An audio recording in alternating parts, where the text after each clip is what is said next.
Hi friends, అందరికీ welcome back to our channel. ఈరోజు video ఏంటంటే మొన్న హాలిడేస్కి ఇంటికి వెళ్ళినప్పుడు మా వదిన అయితే ఒక సాంబార్ రెసిపీ చేసిందనమాట. అసలు రెసిపీ టేస్ట్ అయితే సూపర్ మైండ్ బ్లోయింగ్గా ఉంది.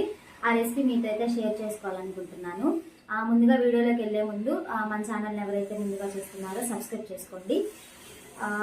ఈ రెసిపీకి కావాల్సిన పదార్థాలు ఏంటంటే ఫస్ట్ ముందుగా కుక్కర్ తీసుకోవాలి. కుక్కర్లో ఒక కప్పు కందిపప్పు ఉంటాయి కదా, ఒక కందిపప్పు వేసుకోవాలి.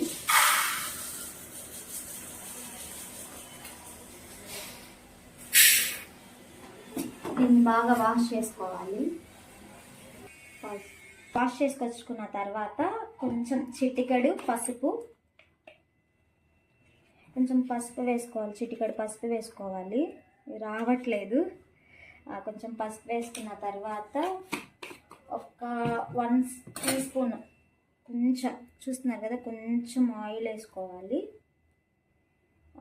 ఆయిల్ వేసుకున్న తర్వాత మామూలుగా అయితే మనం పప్పుని సపరేట్గా ఉడకబెట్టేసి వెజిటేబుల్స్ వేపి అలా చేస్తారు సాంబారు. అలా కాకుండా ఇక్కడే కొంచెం హాఫ్ మనం ఎంతైతే కట్ చేసుకున్నామో హాఫ్ వెజిటేబుల్స్ ఏవైతే అవైలబుల్గా ఉన్నాయో అవన్నీ వేసేసుకొని మనం కుక్ చేసుకోవాలన్నమాట. ఈ వంకాయని అయితే మాత్రం ముందుగా కట్ చేసి పెట్టుకోమాకండి, ఎందుకంటే ఇది చాలా చేదు వచ్చేసిద్ది అనమాట. ముందు కొంచెం వాటర్ పోసుకొని మూత పెట్టేసుకోవాలి. ఇలా కుక్కర్ మూత పెట్టేసుకొని స్టవ్ ఆన్ చేసుకోవాలి. 5 విజిల్స్ వచ్చిన తర్వాత స్టవ్ ఆఫ్ చేసుకోవాలి. ఇలా కుక్కర్ 5 విజిల్స్ వచ్చిన తర్వాత స్టవ్ ఆఫ్ చేసుకొని పక్కన పెట్టుకోవాలి. ఈలోపు మనం ఎందులో అయితే సాంబార్ చేసుకోవాలనుకుంటున్నామో ఆ గిన్నెని స్టవ్ మీద పెట్టేసి ఒక 2 టేబుల్ స్పూన్ ఆయిల్ వేసుకొని తాలింపు గింజలు వేసుకొని తాలింపు పెట్టుకోవాలి.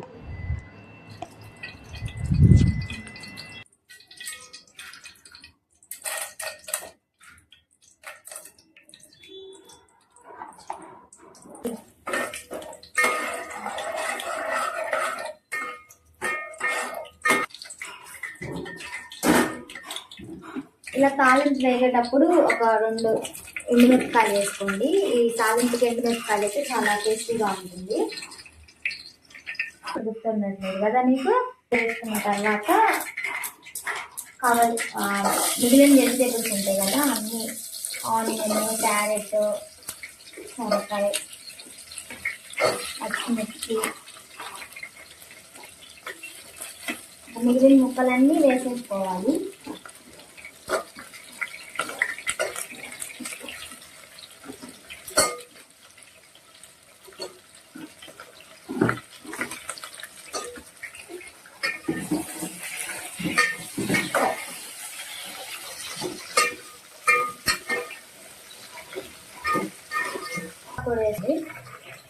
ఇప్పుడే 1 స్పూన్ సాల్ట్ వేసుకోండి, త్వరగా మగ్గిపోతాయి.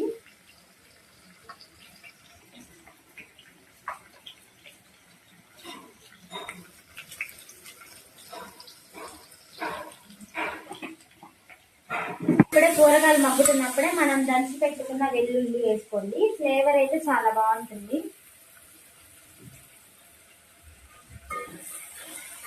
కూరగాయలు ఇలా ఇది మగ్గుతున్నప్పుడే దీన్ని మనం రుబ్బుకోవాలన్నమాట.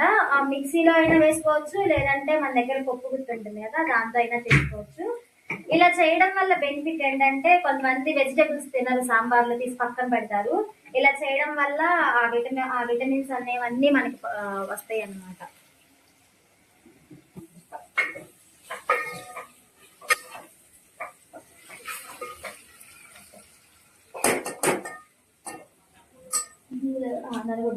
మనం వెజిటేబుల్స్ తో పాటు రాడిష్ కూడా వేసుకున్నాం కదా, ఈ రాడిష్ అనేది ఇలా ట్రాన్స్పరెన్సీగా వచ్చేంత వరకు వేసుకోవాలి, లేదంటే సాంబార్ చేదుగా వచ్చేస్తుంది, ఒక రకమైన ఘాటుగా ఉంటుంది. చూసి ఫ్రై చేసుకోండి వెజిటేబుల్స్ అన్ని. ఇప్పుడైతే మనం ఒక 1 టేబుల్ స్పూన్ కారం వేసుకుందాం. ఇదైతే మేము మా ఇంటి దగ్గర నుంచి తెచ్చుకున్నామండి. చాలా టోటల్ డిఫరెంట్ గా ఉంటుంది ఈ కారం అనేది. మేము సపరేట్ గా కొన్ని మసాలాలన్నీ వేసి చేసుకుంటాం ఈ కారం. కర్రీస్ అయితే చాలా టేస్ట్ గా ఉంటాయి ఈ కారం వేసుకుంటే. మనం ముందుగా నానబెట్టుకున్న చింతపండు రసం అయితే ఇందులో వేసుకోవాలండి.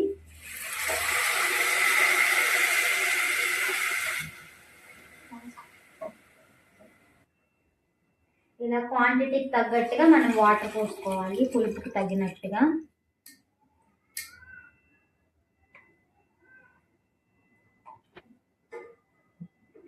ఇలా ఇలా చింతపండు వాటర్ పోసుకున్న తర్వాత మూత పెట్టుకోవాలి.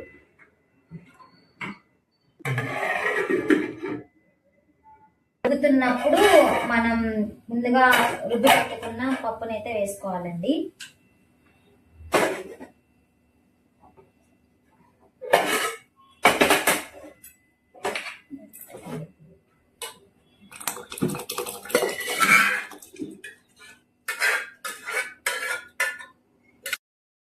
ఇలా సరిపడినన్ని వాటర్ పోసుకొని దీన్ని బాగా మరగనివ్వాలి. ఈ మరిగితేనేనండి సాంబార్కి చాలా టేస్ట్ వస్తుంది. మరుగుతున్నప్పుడే మనం కొంచెం ఉప్పు కారం అనేవి అడ్జస్ట్ చేసుకోండి. ఈ స్టేజ్లో ఉప్పు కారం అనేది అడ్జస్ట్ చేసుకోండి. ఉప్పు కారం అయితే పర్ఫెక్ట్గా సరిపోయిందండి మనకి.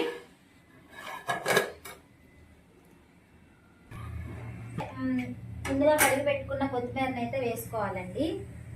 మేమైతే కొంచెం పెద్దవే కట్ చేసుకుంటాం, మీకు వీలైతే కొంచెం చిన్న చిన్నవిగా కట్ చేసుకోండి కొత్తిమీర అనేది. మినిట్స్ మగ్గనిస్తే చాలా బాగుంటుంది సాంబారు.